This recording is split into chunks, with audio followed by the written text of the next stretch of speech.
It was not just a dream. I was on top of a tall concrete building. My field of vision had changed. A vast ellipsis of space to my left and right. Below and ahead, such magnified detail. It was overwhelming to my senses. I became aware of the dark velvet of my wings. I took off.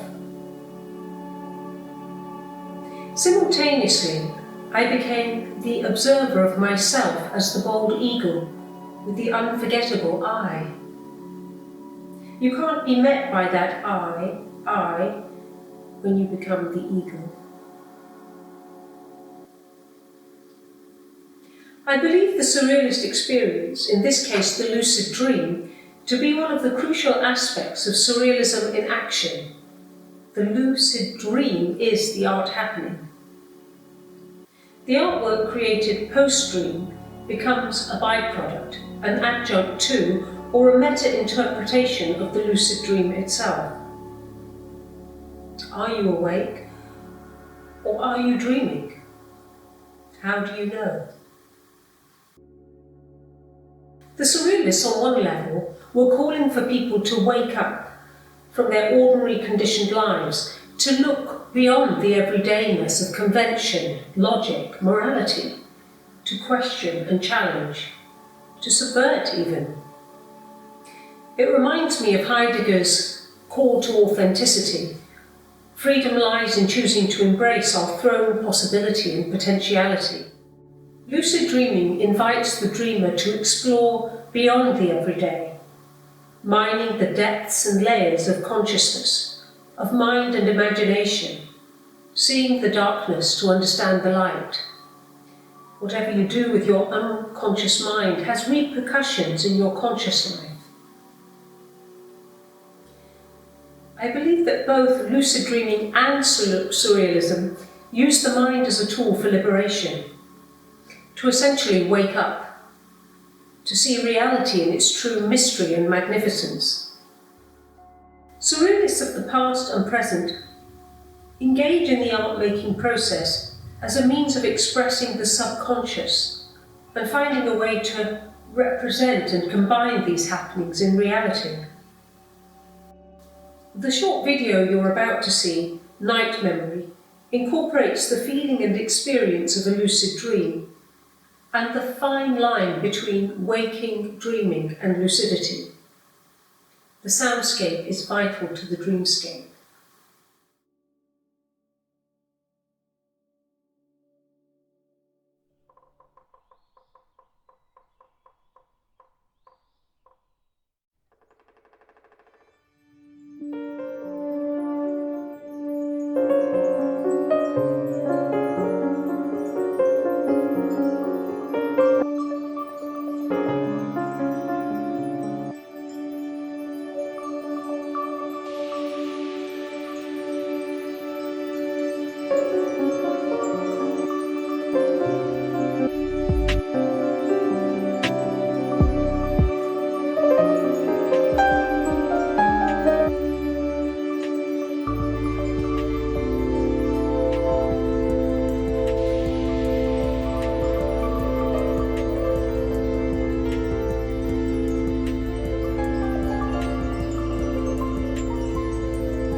Breton said many things related to dreams.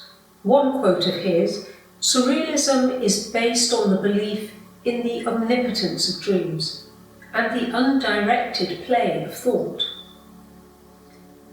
Regular dreams that we have, however ordinary or fantastical, are undirected. They just happen, and we may or may not remember them on waking. The difference with lucid dreaming, which was not really known of at the time, is that actually there is some direction to the play of thought and imagination. We can make choices when we are awake in our dreams.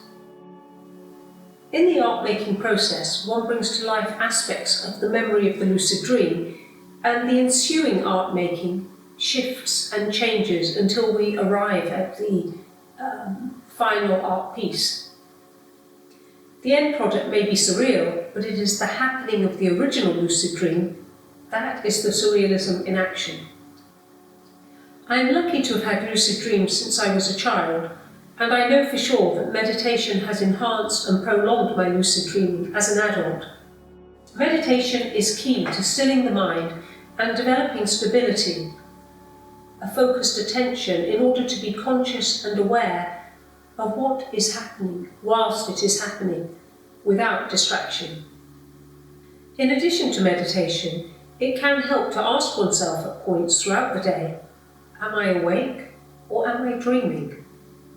This painting is my reminder.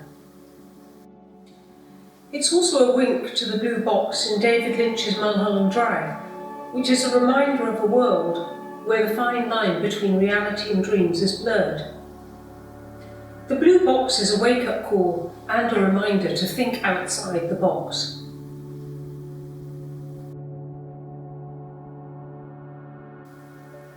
Performing a status check throughout the day and asking oneself, am I awake or am I dreaming, is a reality check.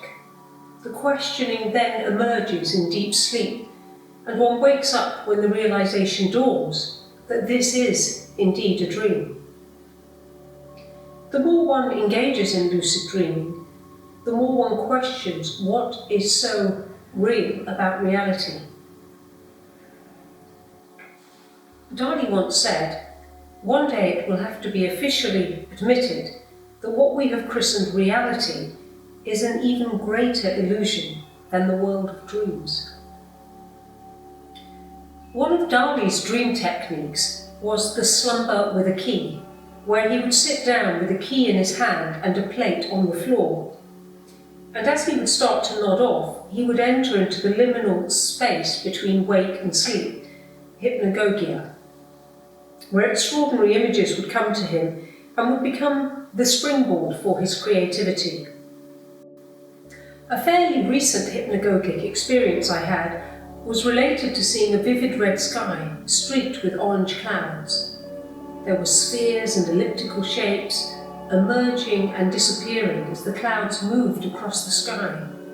It was quite wonderful, so compelling that I woke up and wrote it down in my dream journal, and then decided to sleep for a further 30 minutes to re-enter this world. Wearing a white flowing gown, I floated so high up into space, across this magical red sky with the orange clouds. But this time there was one object in the sky, a shiny white porcelain egg. As I approached it, I woke up. The feeling every time one awakens from a lucid dream is actually one of euphoria. There's an excitement, and it's commonly reported. There's a buzz about this level of consciousness in the dream state. More recently, I had a dream where I was floating in a strange space that was neither solid nor liquid nor air. I can't quite explain it. It was a thick grey substance. I often have this when I have dreams of walking through walls. In this particular dream, in this vast space that I was in, there emerged a brilliant light, and what I saw was a giant golden egg. Hiranyana Garbha. I had read about this in the Upanishads. the ancient Hindu Vedic texts. Hiryagarbha is a Sanskrit word that translates as golden egg or universal womb. All the lucid dreams that I have and record in my dream journal have some meaning or significance for me. The dream of the golden egg was about the vast enormity of consciousness that transcends mind and body, something beyond all duality, so that ultimately there is unity rather than separation. The biggest difference between being awake and lucid dreaming is that we are not bound by gravity or materiality as we know it. Anything is possible. Jumping off a building, flying, transforming into a snowy white owl or a black stallion, becoming both human and animal. Walking through walls, having a giant white cloud float into your living room. With an eye, whose eye? All is possible. The projector of the mind only turns off when we are in deep, dreamless sleep. Then the projector is dormant. There is nothing to observe, nothing to experience. There is no concept of duality. During the later stages of sleep, the projector whirs back to life, alternating between sleep mode and on mode. This is when lucid dreaming takes place, during REM or rapid eye movement sleep, which takes place in 90-minute cycles. Your mind becomes the theatre, and you are the producer, director, writer, actor, actors. The lucid dream is the ultimate, unique, surrealist experience. This is the art happening that no one else can ever witness, not until the day comes that dreams can be recorded and projected on a screen for all to see. Dali and Buñuel's Un Chien Andalou seems to be the closest thing I have ever seen to that, probably because it's so old now that it feels like a resurrected mind recording. There's almost, ironically, something futuristic about it. There is another stage beyond lucid dreaming where one can go deeper in one's mind travels, and that is dream yoga, which is when it becomes a more spiritual practice. My lucid dreams are not just entertainment to me for creative inspiration. They are the ultimate laboratory for exploring the mindscape and become a combination of the melding of reality, dream, lucidity, and spiritual realization or betterment. And of course, it's not all serious. The surrealists saw liberation in humour. It's clear in many of the surrealists, Dali, Duchamp, and in this final video, there is certainly a smile and a nod to Magritte.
the ham.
Are you awake?